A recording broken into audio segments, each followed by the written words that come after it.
Recibimos a visita como cada xoves de Nusca Chousa para abrir xa de par en par as portiñas do noso horto ou horta e para ir respondendo, vai no facer ela, a toda canta consulta nos foi chegando moi abondosa tamén durante estes días, Iago. Sí? Así é. Que tal, Nusca, como estás? Hola, que tal? Moi boa tarde. Que alegría, parece que o tempo xa cambia, Sí, demais hoxe fai un calorazo, hoxe subeu a temperatura de repente, deixou acabaron os temporales. Pois que as hortas están anegadas, moitas delas estes días, sobre todo así no exterior, xa non chupa máis auga a terra, Bueno, as miñas non choveu tanto, alá non, a ver, si que fixo temporal, con un poquinho de vento, ás veces algunha ráfaga de chuvia, pero nada exagerado, Aquí aguanta ben a terra nosa con todo o que calla de arriba. Sí, é verdad. Dalle, Iago, que temos por aí? Lembramos antes de nada o noso número de WhatsApp 627-751-962, que cada semana parece que bota lume aí, non? Que temos moitísimas consultas en pendentes. Comezamos, pois, para non perder o tempo. Dinos por aquí, polo que aprendín, as plantas de raíz tipo cebolas e allos é mellor plantalas cando a lúa non está de forza, pero non me queda claro se iso se refire a cando está en cuarto minguante ou se, por exemplo, 2 días despois de estar a lúa chea xa se entende que a lúa non está de forza. Moitas grazas polas explicacións de Nusca tan amenas e accesibles para todo o mundo. Que guai. Pois mira, a pregunta, moitas gracias pola pregunta. Está genial, porque hai moitísima confusión con eso, teño pendientes para ser un vídeo para explicar ben. A acción da luna sobre os nosos cultivos é por dúas causas. Nunha cebola non vai a ser este o caso, que tira da salvia para arriba. Cando a luna está crecendo e cando hai luna chea, tira da salvia para arriba. Pero a influencia máis importante é que ca luna chea hai como moita máis claridade e os cultivos non fan como ese letargo noturno, como que crece moito a parte aérea, non en consonancia ca parte da raíz. O sea que se hai letargo noturno, como que vai crecendo ao mesmo tempo a raíz e é máis a parte aérea, non, da planta. Pero se hai luz de día e luz de noite, pois eso, que podes tirar moito e podes ir a grelo. E a pregunta que fai está genial porque realmente o día siguiente de luna chea, o sea, se hoxe luna chea, mañá se empeza a menguar. Eso é así, o proceso non para nunca da luna. Entón, ao día seguinte se empeza a ser menguante, cuarto menguante. En 2 ou 3 días a luz é a mitad do que era ca luna chea. Entón, cando queiramos poñer un cultivo evitando a forza da luna, o sea, a luna chea, podemos empezar a plantar, e máis se son bulbos, cando a luna está xa, o sea, chea de todo, porque sabemos que en 2 días xa está menguando, e despois ven a luna nova, e son 2 semanas que temos aí para que o cultivo vaya pouquiño a pouco, sin prisas, sin aceleralo moito, quitándolle o letargo noturno. Estupendo. Sí. Por aquí, dinos, temos aquí un debate que precisa da arbitraxe de Nusca. Yola! Será, Menudo debate. Xa teño un título máis, arbitraria. A ver. Temos unha planta de romeu que plantamos en setembro. Está feliz, medrou algo e agora floreceu. Por enero florece el romero, din por aí. E o dilema é o seguinte, eu quero a deixar tal cal porque leva só 4 meses na horta, mide uns 15-20 centímetros e ten 3 gallas. Unha dime que lle faga pugas, outra dime que lle corte as flores para estimular o crecemento. E unha terceira discordia, non? Di que lle corte 1/3 para que saia máis forte. E todo isto sen consultarlles eu nada. Ese é o peor. O sea, claro, sí, vou opinar. Claro. Entón, a ver que podes decir. Opinar sempre é gratuito, entonces como nin que cho pida. Bueno, mira, en este caso, é unha planta que ten 4 meses, por favor, deixémola expandir. Como dixo eu sempre, Iago, a creatividade das plantas non se pode frenar. Entón, o romeo non é que florece en xaneiro. Florece como nas épocas máis non tan extremas, o sea, na primavera e a finales de outoño. Florece 2 veces no ano. E se lle van ben a climatología, casi está florido o ano inteiro. Os meus, cando son máis vellos, van collendo máis forza e botan con flor, pois, prácticamente os 12 meses. Que non lle faja caso. Quitarlle as flores a unha planta non ten así moito sentido, cando unha planta ten solo 4 mesiños e non vas a estimularlle nada o crecimento. O sea, non necesitas podar unha planta que ten, que dixo, 15 centímetros. 15, 20, Ai, pero que que eso... tiña 3 gallas, o sea, 3 No, ramiñas, sí, claro, con 3 gallas que lle quitas dúas, ou... No, que a deixe ser. E dentro dun ano, para se non quere que se lle faja moi bello, que lle faja unhas ramas como moi leñosas ou así, entón sí, que lle dé unha poda de formación. E as púas podeas poñer a facer brotes novos, o sea, a facer como pujiñas novas, non? Para facer plantas novas, pero cando teña a planta un ano mínimo, porque se non a prove, claro, vai a quitar as 3 ramas que ten, e ao mellor pode de funcionar. Hai que deixar a creatividade da planta. Vamos a deixala tranquiliña durante un ano inteiro, polo menos. Pero tanto que estamos falando das flores, as flores de Romeu podense empregar para comer. algo, sí? Sí, claro. O romeu é comestible. O sea, sí, claro. Eu, para o que máis uso é para carnes. E, sobre todo, para min é inconcebible facer fígado encebolado sin romeu. Para min é... ten que levar tanto a cebola como o romeu. É moi aromatizante, o sea, intenso. Pódese tomar en infusións tamén, ademais é antiinflamatorio. Pódense facer en plastes, pódese facer aceite de romeu. E as flores, aparte de que son moi sabrosas, intensas de sabor, valen para aromatizar, ao mellor, un plato de puré de calabaza, imagínate, que queda bonitísimo tamén. Pero tamén vale para botarlle a unha ensalada ou así, porque sabes que a finales de primavera estás florescendo outra vez. E esas flores son moi intensas en sabor. Sí. Antes de pechar esta consulta, así que nos di por aquí esta ointe, que se o equipo da radio lle podemos dicir como se di esquejes en galego, e tamén nos lo agradecería. Pois mira, ointe, amigo ointe, amiga ointe, podes dicir pugas, podes dicir esgallas, podes dicir tanos, ou podes dicir escallos, ou seja, que aí che deixamos unha gran variedade. E seguro que hai moitísimos máis. Seguro que non estean recollidos. Este domingo, no meu directo que fago desde o canal de YouTube, vou a recopilar un montón deles máis. Ai, pois iso está moi ben, para que non se perdan. Mira, antes de que se me olvide, recordas que a semana pasada preguntáronme por uns sallos elefante que ela parecíalle que non eran? Bueno, pois como sabía de que supermercado era, porque a foto é moi evidente... Equipo de investigación. Equipo de investigación, fun a mirar. De feito, estaba no supermercado e quen lle acordou foi a miña nai. Dime ela, que me ha de estar dicindo, pero para que tens que dicir que fun eu? Pero seguro que está na casa berrándome. E di miña nai, mira, os allos que che dixía a outra, non eran eses?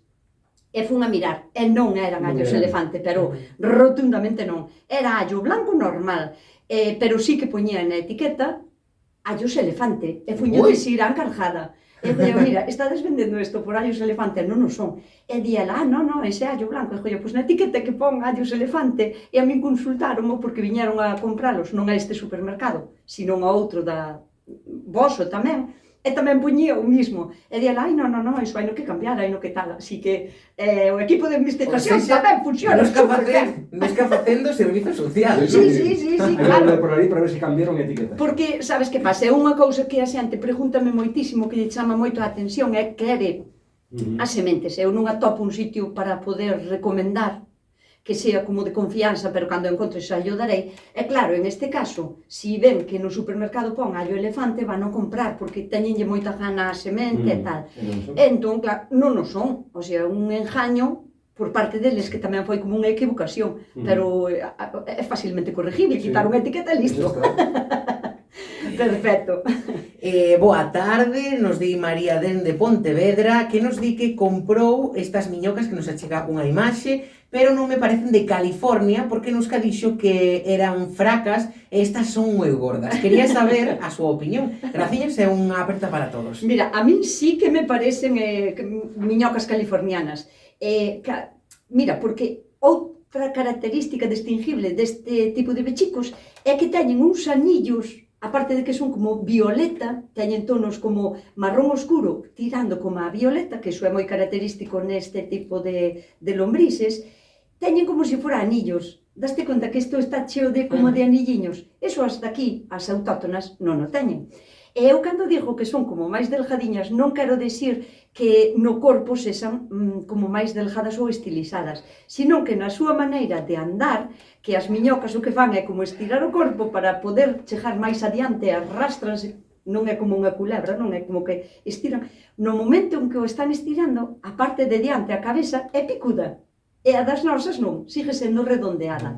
Pero estas, e máis as autóctonas que temos aquí na nosa terriña, cando lle tocas ou cando se sinten amenazadas, o que fan é menguar o seu tamaño, o mismo que unha lesma. Que unha lesma pode ser de 10 centímetros, pero se lle tocas, síntese amenazada e o que fai é contraese totalmente para facerse como máis gorda, non? Ser como máis difícil de tragar por un paxaro, que son os seus enemigos número 1, non? Entón o que fan é, pois, contraense. E ao mellor nesta foto que pasou foi que ao mellor manipulounas un pouquiño, contraeronse e parece máis gordas, pero estou segura ao 100% que son californianas, sí. Seguimos pois, dinos por aquí Carmen de Pollo que tiña un bancal de cenorias xa listas para comer, pero entrou o rato concreto, xa debe ser amigo, Sí. Tiven que, e que hai algúns que son amigos xa, non? Sí. É sempre o mesmo, Este é o Rato Pérez non é. Claro. No. Que tiven que collelas e comeu un montón. A pregunta é, podo volver sementar no mesmo bancal cenorias? E hai algo que poida facer para espantar os ratos de maneira natural? Lin que a planta, non sei se está bendito, se é así, de dúbida, porque é duda, entón, espanta a todos os roedores, os ratos, pero eu plantei unha e xusto onde a plantei saiu unha toupeira, un saúdo e grazas. E, por certo, o bancal non ten cemento, dinos. Non ten cemento, que me refiero, penso que quere dicir que na cimentación non ten cemento, pero que iso é o normal, porque separar unha terra que queres que sexa productiva e separala da nai terra por unha cimentación de cemento, iso é unha criminalidade. Entón, está perfecto que non teña cemento por abaixo. En canto aos ratos, sí que hai unha planta que se chama euforia, eu chamolle eufrobia. Euforia, como a canción de Euforia. Ai, por favor. Pois sí, chamanse euforias. Bueno, é un tipo de planta que a venden como a espantatoupas número 1. É un tipo de leiteira, dese tipo de plantas que cando lle cortas un cachiño bota como un látex blanco que tens que ter cuidado que che pode manchar a piel ou che pode facer algo de irritación. Pero podo lle asegurar eu xa agora que venden por vender porque non lle fai nada, porque eu tamén a levin pa a horta na miña época e dáse moi ben porque é unha planta tens que esperar 2 anos para que bote as sementes e despois a teñas por toda a horta e xusto me facían o burato ratos e as toupeiras arredor dela, o sea que non funciona para nada.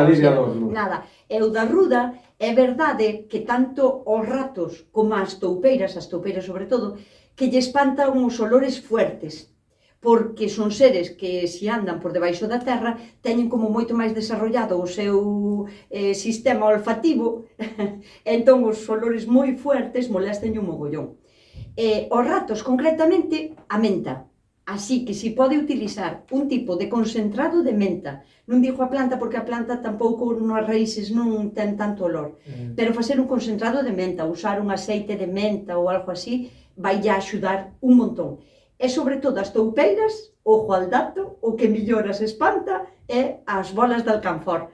Iago non creo que sepa do que estou falando, pero seguro que ti sí, porque as que temos unha edad ou dúas, darémonos de conta de que nos armarios, para que non houbera polillas que che destrozaran a roupa, usábanse como unhas bolas que parecía como de mármol blanco, pero era alcanfor. Tiña un olor fuertísimo, que a mí me gusta, ollo. E esas boliñas que aquí en España é difícil de conseguir, pero estou segura, en Portugal, ao sitio que vayas, ali hai máis por todo. Sí, porque as siguen como utilizando. Aquí deixáronse de usar, non sei por qué. Botarlle unha boliña de alcanfor no buratiño onde a toupeira che moleste é mano de santo. Porque xusto por aí non vai a ir. Porque lle cheira moitísimo. Ademais, a peculiaridade que ten a bola de alcanfor é que tarda en descompoñerse moitísimo porque é iso, como unha pedriña. E non lle fai dano. E non lle fai dano. Simplemente cheiralle tan mal que decide marchar para que se muda, non? Sí, colles mal. A ver, que ao mellor vaiche para o lado, pero as bolas de alcanfor son bastante baratas e non teñen repercusión sobre o terreno, non vas a envenenar un terreno por botar unha bola de alcanfor en 1 metro cuadrado, sabes? Entón, pois, eses son os meus remedios particulares. O mellor de todos sería ter un gatiño ou 2 vivindo por ali, na horta, porque os gatos sí que lle cheiralle moito a súa orina. meterlle, por exemplo, area de haber feito pisos gatos, sabes, nos... É que todo ten outro uso, das Todo. conta, todo se pode reutilizar, Sí, é sí, verdade. sí, sí. E o pis dos gatos, aos ratos, cuidado, porque saben que é o seu enemigo. O cheiro teñeno ben reconocido. Prefiren iso e non a menta ou a bola de alcanfor, non? Sí, bueno, que no, o da bola Diles, de alcanfor é máis pastoupeiras. Ah, Estou me referindo ao pis dos gatos, sería máis para os ratos. vale. Porque sí que os espanta sacalos dali, se tes area usada de gatos empapada en orina, iso é perfecto. Pois mira, tomamos boa nota e mira de que barato incluso nos pode resultar o remedio. Sí, sí. Ata que chegamos, Nusca, estamos Ai, xa que nas 5 da pouquiño foi tarde, hoxe, isto sí, claro. foi as carreiras, pero queda todo pendente para a semana que Todo ven, pendente para a semana, que Aí aquí está. non se perde ninguna Nada. pregunta, que iso é o maravilloso do programa. E resposta, como sempre, de Nusca Chousa de hoxe en 7 días. Que vaya ben. Moi ben, Moitas moitísimas. grazas, Nusca. Veña, bo fin de.